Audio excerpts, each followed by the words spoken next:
오늘도 수요 예배에 나오신 모든 광석의 성도님들을 환영하고 축복합니다.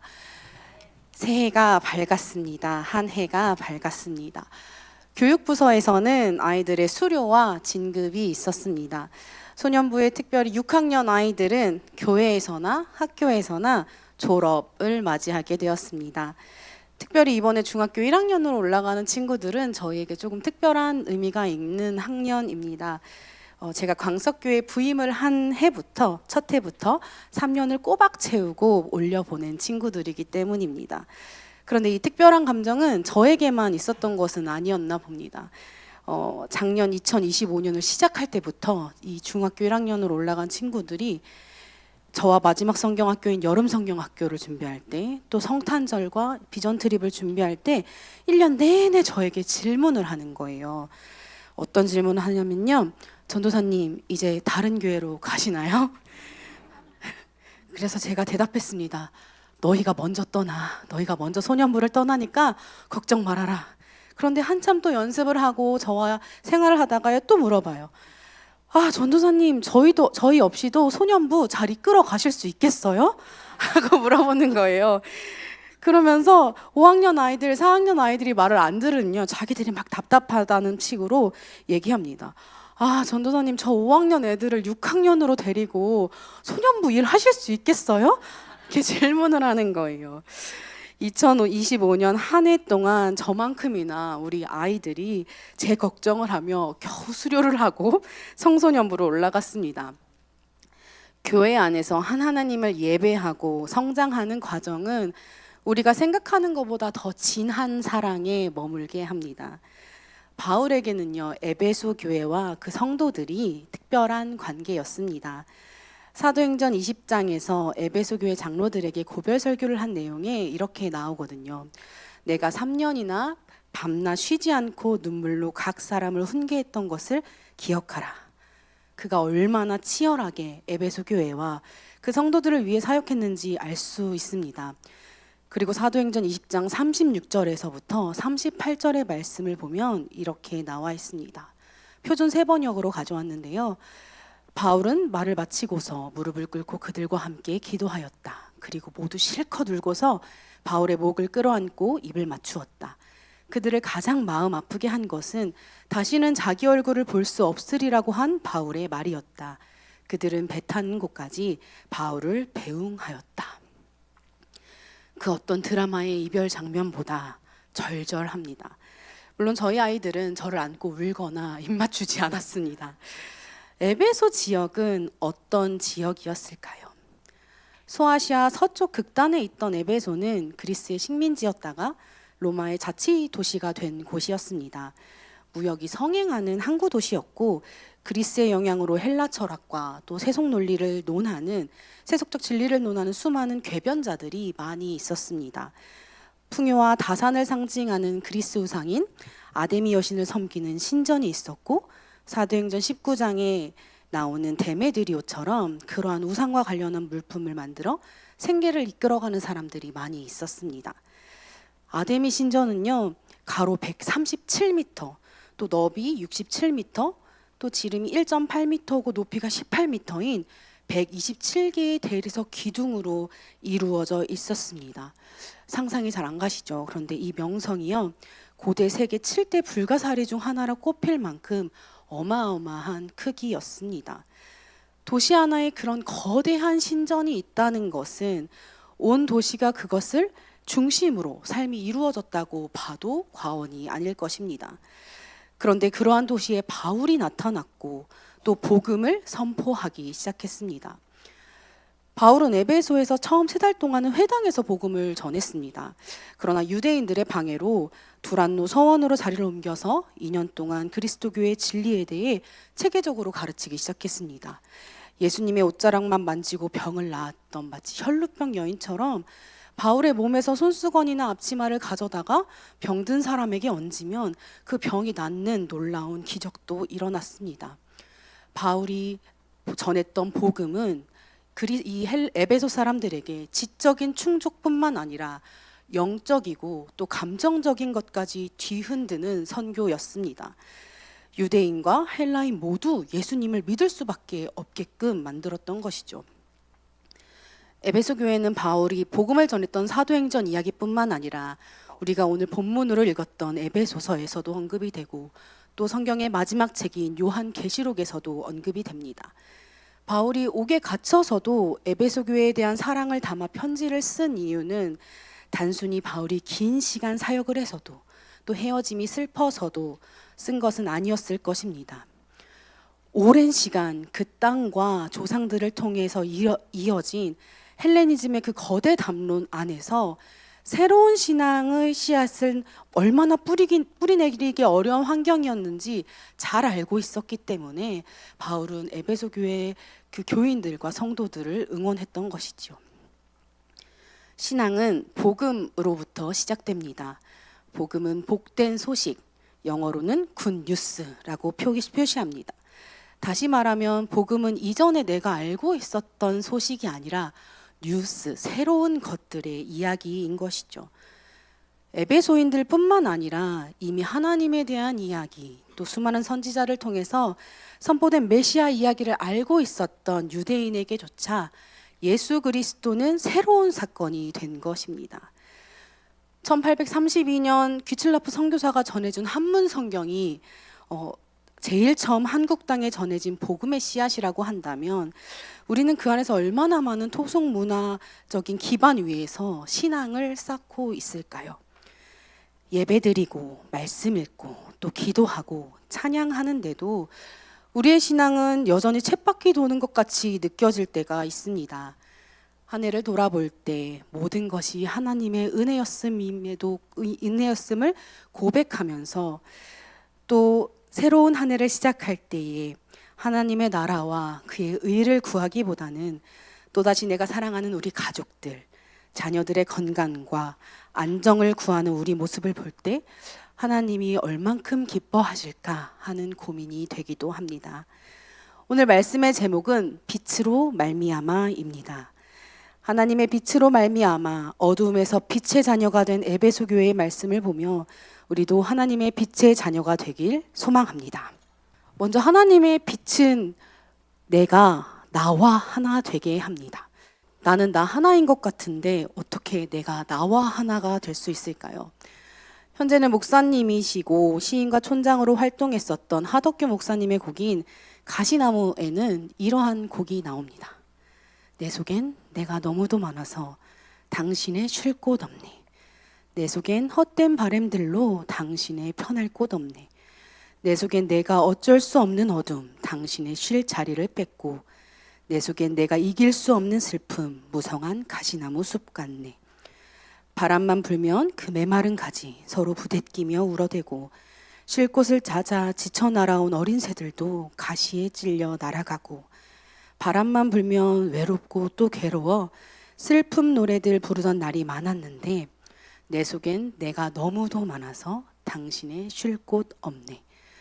가요로 알려졌던 이 곡은 사실은 신앙적인 고백이 담긴 곡이었다고 나중에 목사님의 말을 통해서 들을 수 있었는데요. 우리는 내 자신을 내가 가장 잘 안다고 착각할 때가 있습니다. 그런데 또 살아가다 보면 내가 내 마음을 모르겠다고 느낄 때도 많이 있지 않습니까? 나는 누구인가? 나는 어떤 것을 좋아하고 또 어떤 것을 싫어하는가? 그래서 나는 무엇을 하면 행복해지는가? 이런 정체성에 대한 고민은 나이가 많고 적음에 있지 않습니다. 그리고 이러한 질문에 대한 답을 명확하게 내리지 못하는 자신을 발견했을 때 우리는 가끔씩 마음이 슬퍼지기도 합니다. 미술 상담을 공부하면서요, 선생님께서 이런 말씀을 해주셨습니다. 한 사람의 인생에는 3대의 인생이 담겨 있다. 무슨 말일까요?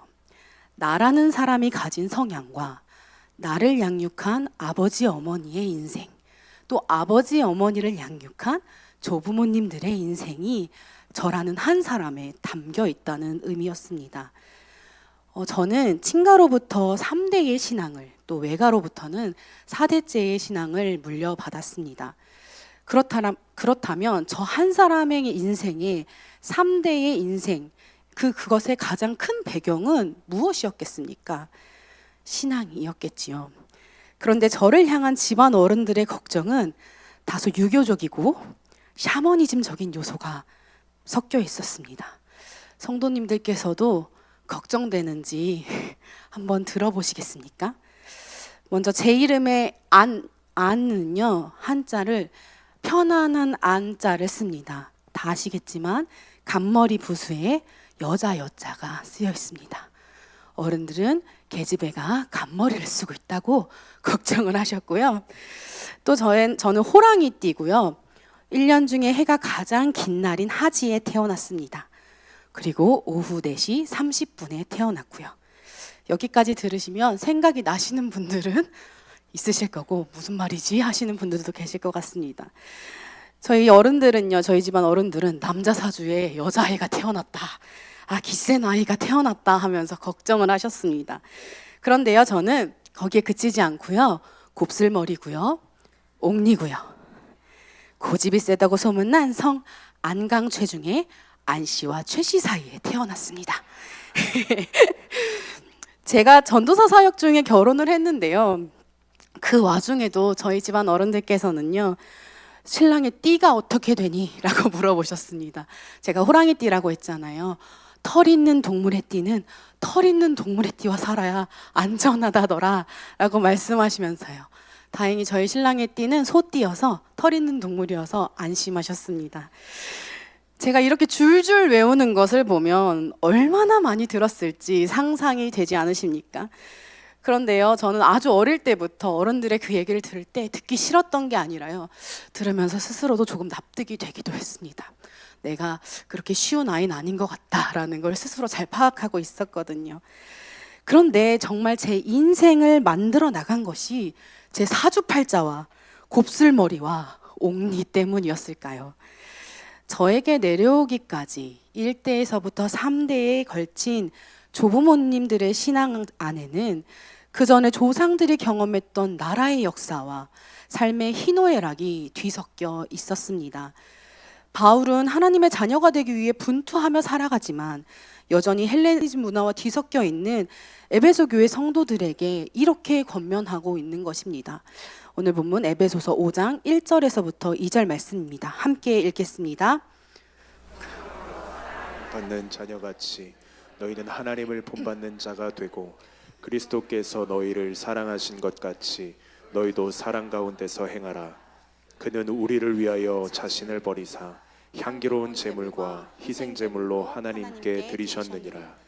아멘.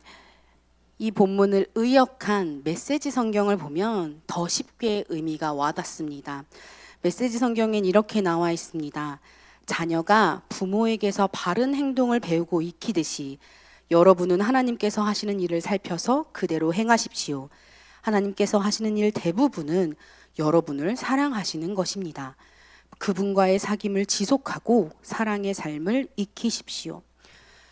자녀가 부모에게 바른 행동을 배우고 익히는 것처럼 성도인 여러분들은 하나님께서 하시는 일을 살펴보고 그대로 하십시오 하고 권면합니다. 아이를 키우다 보면요, 아이의 모습에 깜짝깜짝 놀랄 때가 있습니다. 겉모습은 물론이고 가르쳐 준 적 없는 잠잘 때의 포즈 같은 걸 보면 정말 DNA라는 것이 존재하구나 라고 생각할 때가 있죠. 아이가 자랄수록 부모의 행동을 모방하고 그것을 흉내내기 시작합니다. 저희 아들도요, 제가 아주 어릴 때부터 찬양 인도하는 모습을 보고 배워와서 전도사님들이나 아니면 선생님들에게 받는 영유아부 예배 때의 모습, 유치부 예배에서 어떤 모습을 보이냐면요, 본인이 찬양 인도를 하고 있습니다. 찬양 가사와 찬양 사이에 한 번 더 이렇게 외치기를 하기도 하고 그 다음 가사를 자신이 먼저 불러주기도 하더라고요. 그런데 문제는 자녀가 부모에게서 바른 행동만을 익히지 않는다는 것입니다. 왜냐하면 인간인 부모는 아무리 훌륭한 인품과 업적을 가진 사람이라 해도 완벽하지 않기 때문입니다. 그래서 바울은 어린아이에게 부모가 세상의 전부여서 부모의 모든 것을 따라 하듯, 그렇게 하듯 하나님께서 하시는 일을 살펴보아 그대로 행하라 라고 말하는 것이죠. 실제로 우리를 창조하시고 우리의 삶을 인도하시는 분은 하나님임을 인정해야 하는 것입니다. 하나님께서 천지를 창조하셨습니다. 땅이 혼돈하고 공허하며 흑암의 깊음 위에 있을 때 하나님께서는 빛을 창조하십니다. 그리고 우리가 살아갈 터전을 창조하신 후에 인간을 하나님의 형상대로 창조하십니다. 하나님께서는 인간에게만 특별한 복을 주셨는데요. 바로 그 하나님을 닮아 세상을 다스리는 역할을 주십니다. 이것은 비단 거대한 세상을 다스리라 하는 것만을 의미하지는 않습니다. 내가 내 안을 들여다볼 때 하나님의 손길이 닿기 전에 세상처럼 정돈되어 있지 않고 마음이 텅 빈 것 같이 공허하며 나도 모르는 어둠이 왔다 갔다 하지 않습니까? 마치 우리가 아까 보았던 그 가시나무의 가사처럼 말입니다.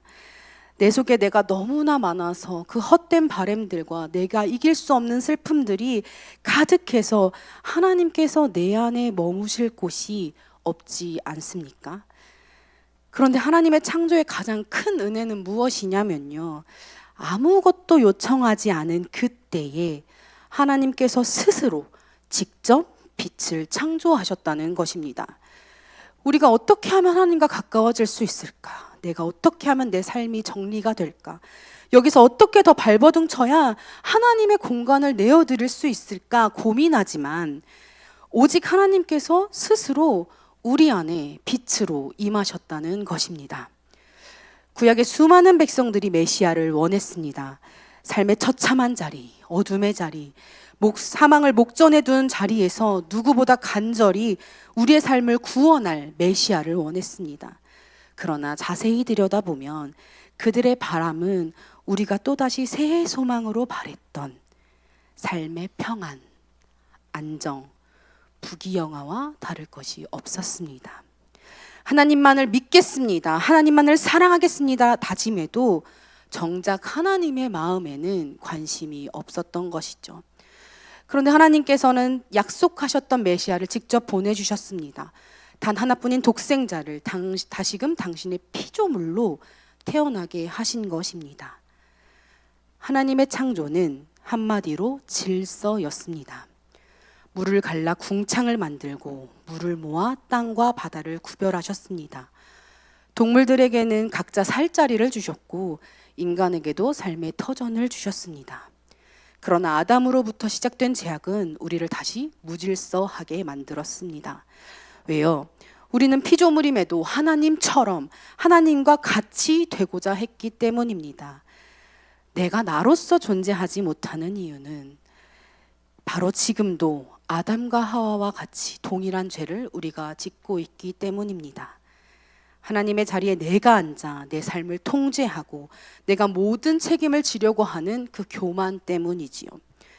그런데요, 하나님께서는 무질서를 다시 질서로 바로잡기 위해 무질서를 사용하십니다.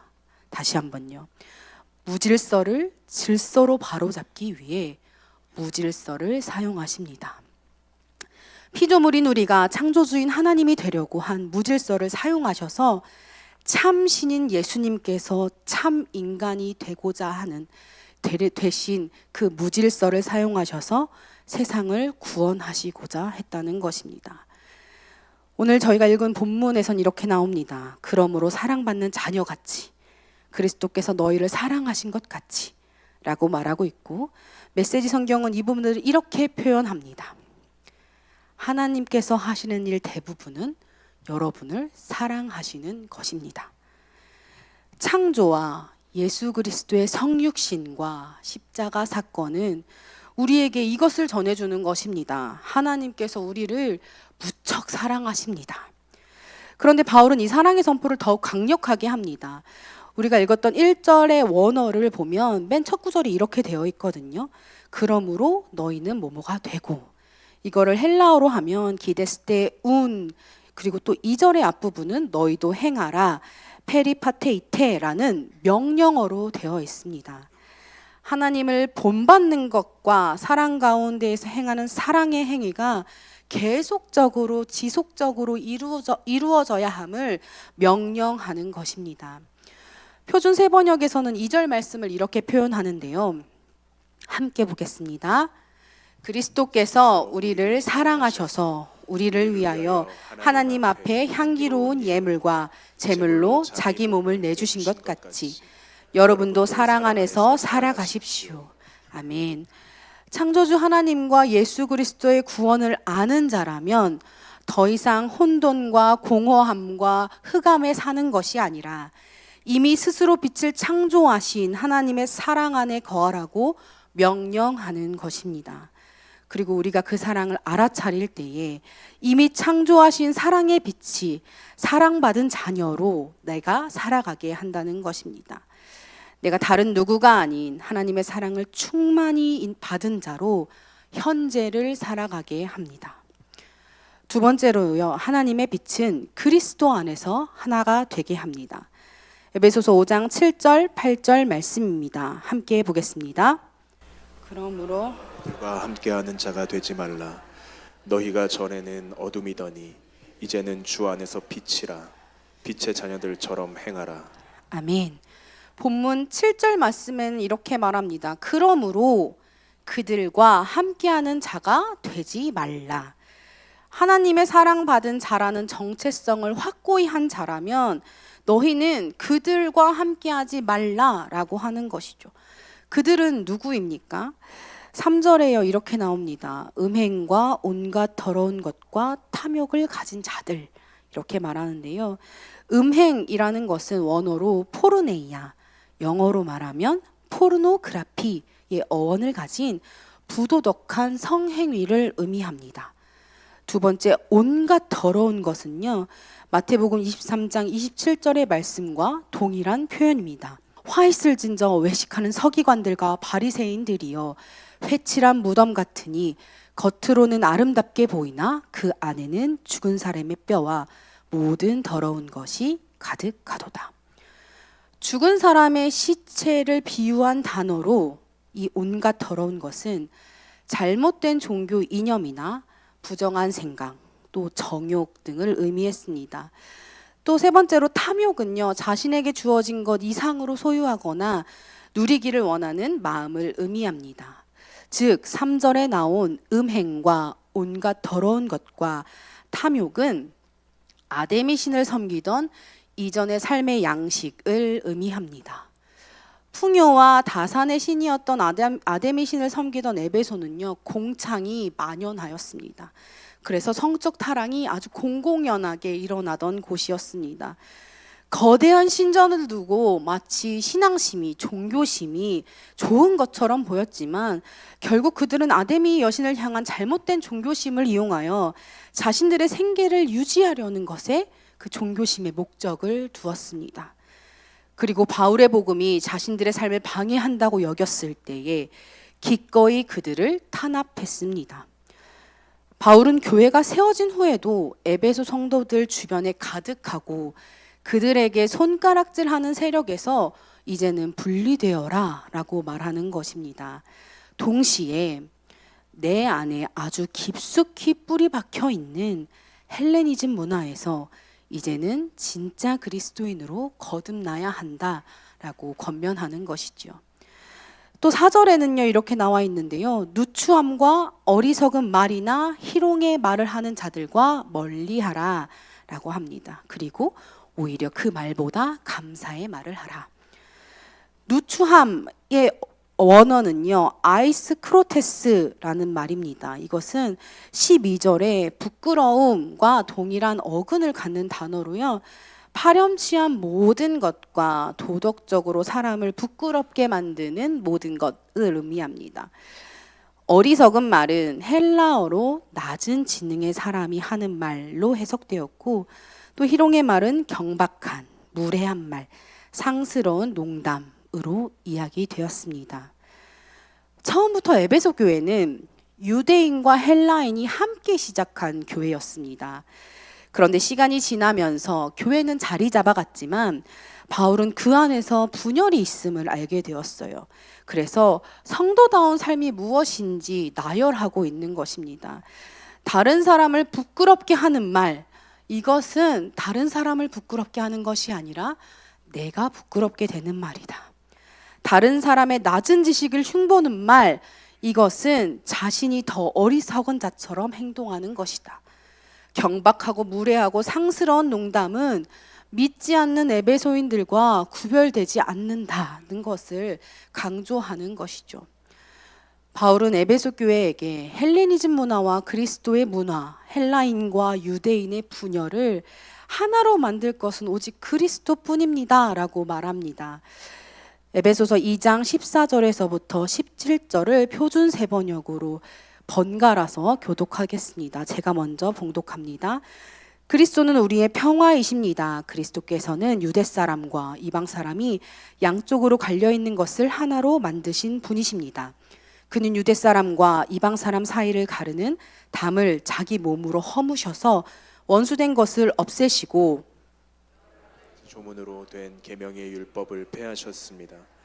그것은 이 둘을 자기 안에서 하나의 새 사람으로 만드셔서 평화를 이루시고 원수된 것을 십자가로 소멸하시고 십자가로 이 둘을 한 몸으로 만드셔서 하나님과 화해시키시려는 것입니다. 그분께서는 오셔서 하나님에게서 멀리 떠나 있는 이방인 여러분에게 평화를 전하시고 하나님께 가까이 있는 사람들에게도 평화를 전하셨습니다. 아멘. 이것은 본문 앞장인 4장에서도 다시 한번 강조합니다. 에베소서 4장 20절에서부터 24절까지 말씀인데요. 오직 너희는 그리스도를 그같이 배우지 아니하였느니라. 진리가 예수 안에 있는 것 같이 너희가 참으로 그에게서 듣고 또한 그 안에서 가르침을 받았을진데 너희는 유혹의 욕심을 따라 썩어져가는 구습을 따르는 옛사람을 벗어버리고 오직 너희의 심령이 새롭게 되어 하나님을 따라 의와 진리의 거룩함으로 지으심을 받은 새 사람을 입으라. 아멘. 에베소 교회 교인들은 신앙의 한계에 부딪혔습니다. 아데미 여신을 향한 종교심을 생계로 유지하던 그 마음, 그리고 유대인으로서 하나님을 잘 믿고 선택받은 민족이었음에도 그리스도를 받아들이지 못했던 고집과 아집이 여전히 그들의 신앙을 막아서고 있었던 것입니다. 그런데 우리의 모습도 그렇지 않습니까? 나이가 들수록, 시간이 지날수록 저절로 주님과 가까워지면 얼마나 좋겠습니까? 공예배를 참석만 해도 마치 마일리지가 적립되듯 하나님을 더 알아가게 된다면 얼마나 좋겠습니까? 그런데 한 번쯤은 경험해 보시지 않았습니까? 목소리 외쳐 주님을 불러도, 그러면 목소리를 외쳐 부르며 주님께 기도해도, 눈물 쏙 빠지게 기도해도 신앙의 벽에 부딪힐 때가 있습니다. 하나님께서 내 기도를 듣고 계신 것은 맞는가? 하나님이 정말 나와 함께 하시는 것이 맞는가? 내가 정말 하나님과 동행하는 것이 맞는가? 우리의 몸은 교회에 있고 우리의 생각은 하나님을 생각한다 하더라도 말할 수 없는 답답함이 찾아올 때가 있다는 것입니다. 바울이 말했던 그리스도를 배운다는 것은 그리스도를 알아가는 것에 있습니다. 어떠한 예수님을 알아야 할까요? 우리는 성육신하셔서 이 땅에 오시고 우리를 위하여 십자가에 달리신 주님은 너무 잘 알고 있습니다. 그런데 요한복음에서 예수님께서 우리와 자신의 관계를 하나님과 자신의 관계에 비유하여 이렇게 가르쳐 주셨습니다. 성부 하나님이 농부이시고 예수 그리스도가 참 포도나무인 것과 같이 예수님께서 포도나무면 우리는 가지라고 말씀하십니다. 농부의 돌봄 없이는 포도나무가 스스로 풍성한 열매를 맺지 못하는 것처럼 가지 하나는 생명력을 가질 수 없습니다. 나무에 붙어 있는 가지만이 생명을 유지하며 열매를 맺을 수 있는 것이죠. 요한복음 15장 7절, 9절, 19절엔 이렇게 나와 있는데요. 먼저 7절입니다. 너희가 내 안에 거하고 내 말이 너희 안에 거하면 무엇이든지 원하는 대로 구하라. 그리하면 이루리라. 9절입니다. 하나님께서 나를 사랑하신 것 같이 나도 너희를 사랑하였으니 나의 사랑 안에 거하라. 19절은 함께 해볼까요? 너희가 세상에 속하였으면 세상이 자기의 것을 사랑할 것이나 너희는 세상에 속한 자가 아니요 도리어 내가 너희를 세상에서 택하였기 때문에 세상이 너희를 미워하느니라. 아멘. 진정으로 주님을 알아간다는 것은 멀리서 바라보는 것에만 있지 않습니다. 일을 열심히 하는 마르다가 예수님 발 앞에 있는 마리아를 보면서 이릅니다. 예수님, 쟤한테 저를 좀 도우라고 하세요. 그때 예수님의 대답은 어떠했습니까? 마르다야, 필요한 것은 오직 한 가지뿐이다. 마리아는 그 좋은 쪽을 택하였으니 빼앗기지 않을 것이다. 여러분은 마르다이십니까? 마리아이십니까? 저는 늘 마르다였던 것 같습니다. 할 일이 넘쳐났고 내가 꼭 하지 않아도 될 일마저 눈에 보였습니다. 그래서 마음이 늘 분주했습니다. 그래서 이 본문을 읽을 때마다 참 마음이 아팠습니다. 그런데 바로 이 본문이 예수님께 더 나아가는 문이었음을 깨닫습니다. 필요한 것은 오직 하나, 주님의 발치 아래에 앉아 있는 것입니다. 가장 가까이에 주님의 빛 아래 거하는 것입니다. 예수님을 참 인간으로 우리 가운데 두신 것은 주님과 우리가 하나 되게 하기 위한 사랑이었습니다.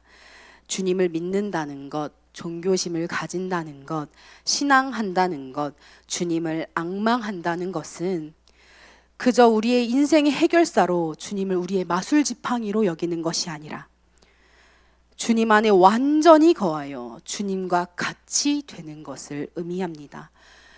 예수 그리스도로 보여주신 하나님의 사랑의 빛은 우리가 기꺼이 그리스도와 함께하는 것을 선택하게 합니다. 그리고 완전한 그리스도와의 연합은 익숙했던 삶의 터전, 사고방식, 습관들과 함께하는 것을 포기하게 합니다. 나에게 익숙한 것을 버리고 낯선 것을 택한 것처럼 마음이 가깝지 않은 사람과 하나 되게 하는 것 역시 주님과의 연합을 의미합니다. 빛을 알아챈 사람은 더 이상 어두움으로 나아가지 않습니다. 그리고 어두움을 어두움으로 인식한다는 것은 하나님의 빛이 여전히 우리 안에 남아있다는 것을 의미하기도 합니다. 여러분은 주님의 빛 안에 거하고 계십니까? 그리스도와의 연합됨으로 말미암아 나와 주님이, 나와 타인이 하나 되길 소망합니다.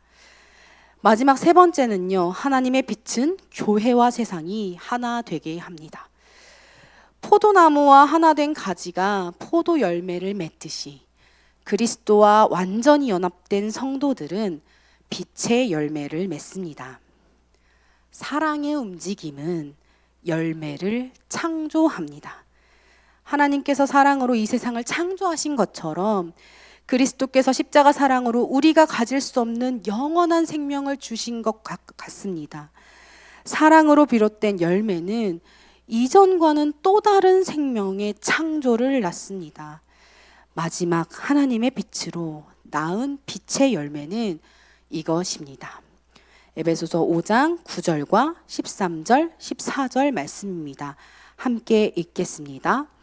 빛의 열매는 모든 착함과 의로움과 진실함에 있느니라.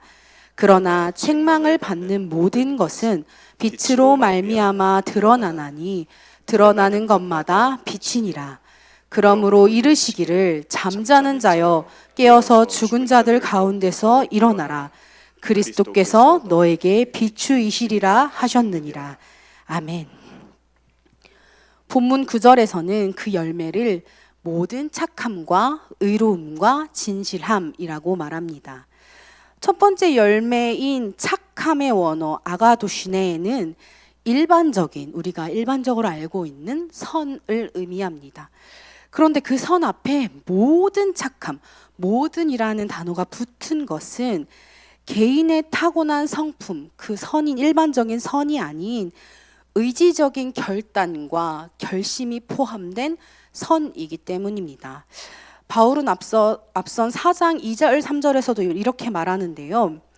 모든 겸손과 온유로 하고 오래 참음과 사랑 가운데에서 서로 용납하고 평안에 매는 줄로 성령이 하나 되게 하신 것을 힘써 지키라. 사랑으로 비롯된 빛의 열매는 의지적으로 겸손하고 온유하게 오래 참으며 서로 용납하면서 성령님의 하나 되게 하심을 지켜나가게 합니다. 사랑하는 것이 쉬우십니까? 혹시 착한 것이 너무너무 쉬우십니까? 너무 흔한 사랑 또 선함이지만 사랑하고 또 선하게 살기 위해서는 의지적인 노력이 분명히 필요합니다. 저는 9년을 넘게 연애를 하고 결혼을 했거든요. 그래서 저는 결혼을 해도 절대 저희 부부가 싸우지 않을 거라고 생각했습니다. 그런데 어느 날 친정어머니께 제가 전화해서 이렇게 말했습니다. 엄마, 나는 지금까지 결혼 생활을 유지하고 있는 모든 분들을 존경하게 되었어. 사랑하지만 사랑을 유지하고 살아간다는 것은 쉽지 않습니다. 모든 걸 안다고 생각했던 사람이 어느 날 낯설어지고 이해가 되지 않을 때가 있지 않습니까? 뭐 저뿐이겠습니까? 제가 저희 신랑을 이해 못하는 것처럼 저희 신랑 역시 저를 이해하지 못했었겠죠. 비단 남녀 간의 사랑뿐이 아닙니다. 모성애와 부성애는 우리가 당연하게 받는 거라고 생각하지만 아이를 키우다 보면 겸손해질 수밖에 없고 오래 참을 수밖에 없지 않습니까? 겸손, 온유, 오래 참음과 용납을 한마디로 정의하면 자기 비움입니다. 예수님께서도 하나님의 뜻을 이루기까지 수많은 기도와 눈물이 필요하셨습니다. 겟세마네 동산에서도 아버지, 이 잔이 지나가게 하옵소서. 그러나 내 뜻대로 마옵시고 아버지의 뜻대로 하옵소서 하고 기도하십니다. 내가 그리스도와 연합한다는 것은 나를 비움으로써 타인까지 사랑할 수 있어야 한다는 것입니다. 하나님께서는 구약의 전쟁에서 하나님을 저버린 자들을 멸망하게 하셨습니다. 그러나 궁극적인 구원을 이루기 위한 방법으로는 폭력적인 방법이 아닌 십자가 사랑을 선택하셨습니다. 사랑이 폭력이 되지 않고 모든 선함의 열매로 남기 위해서는 우리는 수없이 노력하여 힘써 지켜야 합니다. 빛의 두 번째 열매는 의로움입니다. 이 의로움은요, 하나님께서 주관하시어 자신이 택한 자를 자신과 바른 관계로 회복시켜 주시는 그 상태를 의미합니다. 에베소서 4장 4절 말씀입니다. 함께 읽겠습니다. 몸이 하나요 성령도 한 분이시니 이와 같이 너희가 부르심의 한 소망 안에서 부르심을 받았느니라. 아멘. 주님의 자기 비움은 예수 그리스도를 통해서만 보여지지 않습니다. 기독교의 가장 큰 신비인 삼위일체는 성부, 성자, 성령 하나님의 연합을 의미합니다. 그리고 삼위의 연합됨처럼 교회 안에서 성도들의 연합됨이 마땅하다라고 말합니다. 바리새인들이 다른 사람들에게 보이기 위해서 외식하는 행동이 아닌, 그것이 의가 아닌 그리스도와 연합된 자들로서 삼위일체 하나님과 같이 성도들과 함께 연합하는 것이 바로 진짜 의로움이라고 강조하는 것입니다. 세 번째 빛의 열매는 진실함입니다. 진실함의 원어 알레데이아는요, 신약 성경에서 다른 곳에서는 진리라고 더 자주 번역되었습니다. 요한복음 1장 14절에서도 또 14장 6절에서도 은혜와 진리가 충만한 예수님의 성품을 말하고 있습니다. 디모데후서 2장 15절이나 야고보서 1장 18절 말씀에는 성경 말씀 그 자체를 진리라고 표현했습니다. 그렇다면 왜 에베소서에는 그것을 진실함이라고 표현했을까요? 빛의 열매로 진리라는 단어를 사용한 이유는, 진실함이라는 단어를 사용한 이유는 이 연합을 통해 나타난 그리스도인의 속임없이 솔직하고 정직하고 순수한 성품을 강조하기 위함이었습니다. 하나님의 빛은 하나님의 사랑입니다. 하나님의 사랑의 목적은 선과 악의 구별을 넘어서서 약한 우리를 구원하신 하나님의 크신 은혜에 있습니다. 성세의 처음과 마지막까지, 창세기부터 요한계시록에까지 강조하시는 하나님의 진짜 마음은 너희의 악함과 연약함과 무질서함을 내가 안다. 그래서 너희는 내가 필요하고 내가 너희를 구원할 것이다 하는 그 사랑에 있는 것입니다. 에베소 교회에 대한 메시지는 요한계시록에서까지도 나오거든요. 요한계시록 2장 2절에서 3절 말씀은 이렇게 나옵니다. 내가 내 행위와 수고와 내 인내를 알고 또 악한 자들을 용납하지 아니한 것과 또 네가 참고 내 이름을 위하여 견디고 게으르지 아니한 것을 내가 아노라. 그런데 4절 5절 말씀이 이렇게 나옵니다.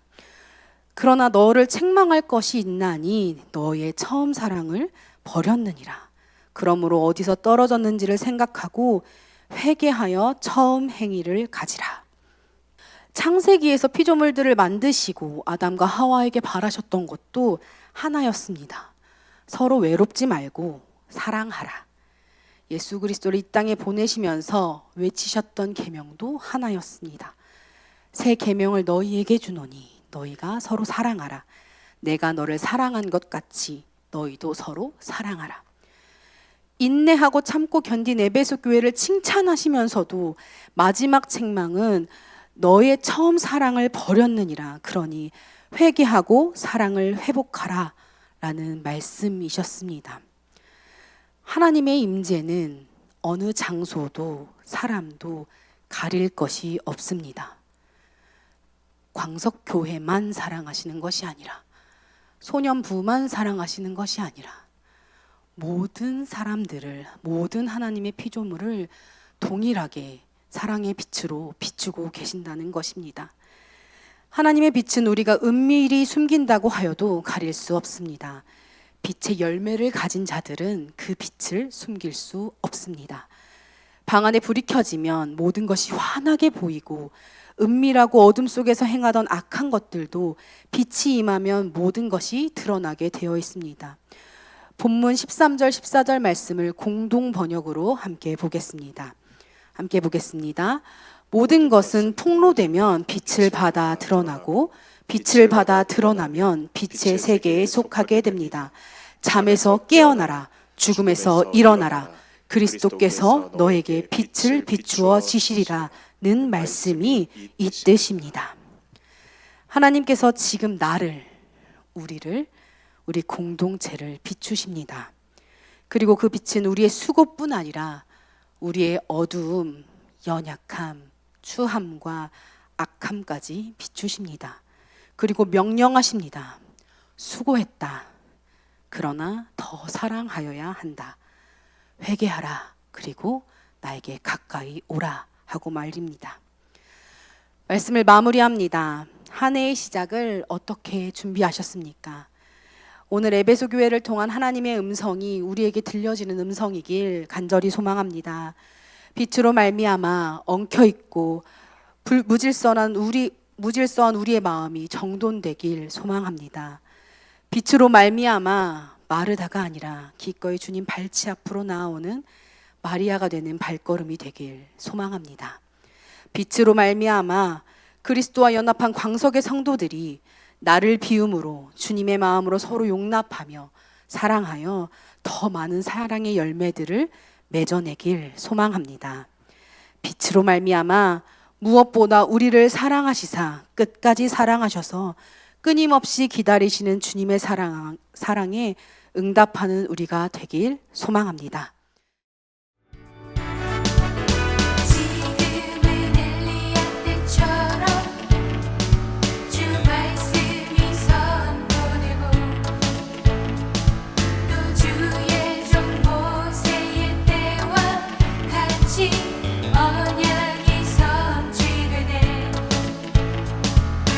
전쟁과 기근과 핍박 환난 날이 다가와도 우리는 광야에 외치는 소리 주 예수